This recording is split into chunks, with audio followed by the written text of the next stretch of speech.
Cricket के दर्शक हमेशा भरोसेमंद रहते हैं, लेकिन टीमें वैसी वफादारी कभी नहीं दिखाती। हर बार ये बात हमें तब समझ आती है जब ऑक्शन और रिटेंशन का दौर शुरू होता है, और इस बार भी वही एहसास दोबारा लौट आया। आईपीएल की फ्रेंचाइजी ने साफ कर दिया कि पैसा वे बेहिचक खर्च कर देंगी, मगर प्रदर्शन न हो तो फिर उन्हें इस बात से कोई फर्क नहीं पड़ता कि खिलाड़ी कितने साल टीम का हिस्सा रहा।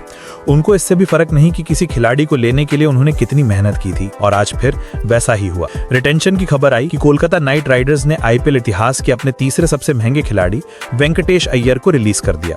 वही अय्यर जिनके लिए विनिंग कप्तान श्रेयस अय्यर को साइड कर दिया गया था, वही खिलाड़ी जिसके लिए पैसे की कोई सीमा नहीं मानी गई थी, वही अय्यर जिसने पिछले सीजन सेमीफाइनल और फाइनल में अर्धशतक जड़कर टीम को चैंपियन बनाया था। लेकिन अय्यर अकेले नहीं गए, उनके साथ टीम ने 11 साल से स्क्वाड का चेहरा बने रहे रसल द मसल को भी छोड़ दिया। सच कहें तो अगर रसल किसी और टीम में गए और केकेआर के खिलाफ जोरदार खेल दिखा दिया तो देखने में मजा आ जाएगा।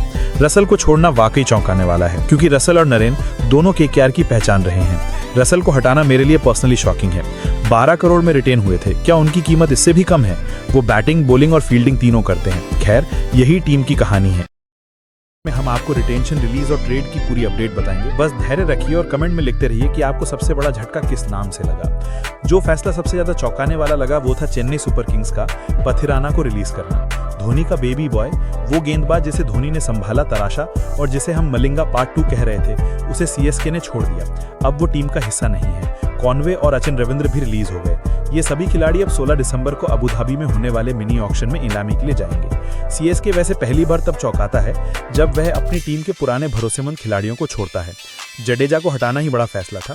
सीएसके शायद लॉयल्टी के मामले में सबसे कमजोर टीम है, सिवाय धोनी के। रैना को छोड़ा, जडेजा को छोड़ा। क्रिकेट समझने वाले कहेंगे कि फ्रेंचाइजी के लिए ये बिजनेस है, धंधे में नंबर चलते हैं। जडेजा के विकेट पिछले सालों में बहुत नहीं आए, इम्पैक्ट कम दिखा। 2023 जिताया, मगर 2024 में फ्लॉप रहे। T20 में कितने प्रासंगिक हैं, ये भी सवाल है। यही बात रैना के लिए भी कही जाती है, लेकिन हम दर्शक इमोशन से देखते हैं, और इस इमोशन में सबसे बड़ा सवाल उठता है, लॉयल्टी जाती कहाँ है? आरसीबी ने भी स्वास्तिक चिकारा के मामले में वफादारी नहीं दिखाई। यूपी में शानदार खेलने के बाद दिया गया था, आरसीबी में रखकर उम्मीद थी कि खेलेंगे। विराट भैया कहकर रातों रात 1 मिलियन फॉलोअर्स पा गए। पॉडकास्ट में आरसीबी के नाम पर खूब सुर्खियां मिली, लेकिन खेलने का मौका नहीं दिया गया, और अब रिलीज भी कर दिया। राजस्थान ने तो संजू सैमसन तक को रिलीज कर दिया। सब कुछ कैश डील में हो रहा है। कौन रिटेन हुआ, कौन रिलीज हुआ, अब इसकी पूरी लिस्ट बताते हैं।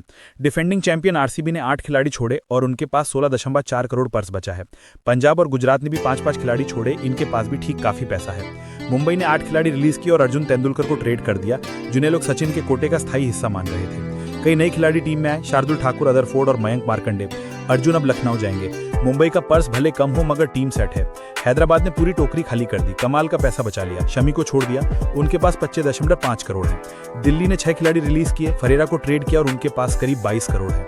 पर सबसे ज्यादा बदलाव केकेआर ने किए, 9 खिलाड़ी छोड़े। मोइन अली, डीकॉक, गुरबाज और मार्कंडे जैसे बड़े नाम बाहर।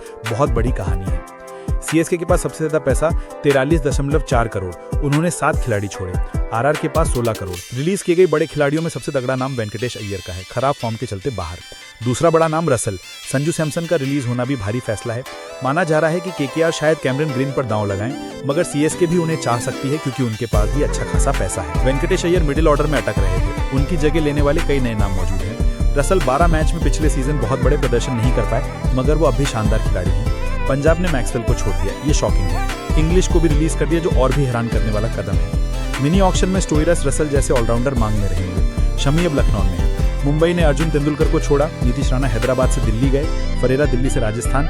मार्कंडे केकेआर से मुंबई। जीटी ने रदरफोर्ड और एलएसजी ने शार्दुल को मुंबई भेजा।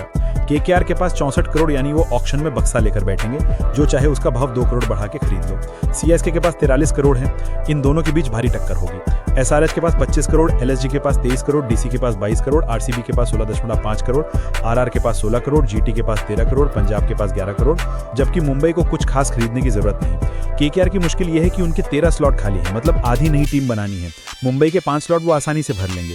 आरआर के 9, एलएसजी के 6, जीटी के 5, डीसी के 8, एसआरएच के 10, आरसीबी के 8, पंजाब के 4, सीएसके के 9। सबसे चौंकाने वाला नाम आपके लिए कौन सा है? मेरे लिए तो रसल, जोश इंग्लिश और स्टोइनिस बड़े सरप्राइज हैं। रदरफोर्ड सस्ते में चले गए, ये भी दिलचस्प है। कैमरन ग्रीन पर टीमें पैसा लगाएंगी, मगर वो इतने बड़े खिलाड़ी नहीं कि इतना भरोसा किया जाए। मुंबई और सीएसके मुझे सबसे मजबूत लग रही हैं। दिल्ली भी अच्छी है, अगर कप्तानी समझदारी से हो। केकेआर को भी देखना होगा, रहाणे फिर से कप्तान होंगे। हैदराबाद क्या पुराना जादू दिखाएगा अभिषेक शर्मा ट्रेविस हेड के साथ? कमेंट में बताओ आपकी फेवरेट टीम कौन सी है और सबसे चौंकाने वाला रिलीज कौन सा लगा। और क्या लॉयल्टी क्रिकेट में बची भी है? शायद नहीं, हम ही इमोशनल होते हैं।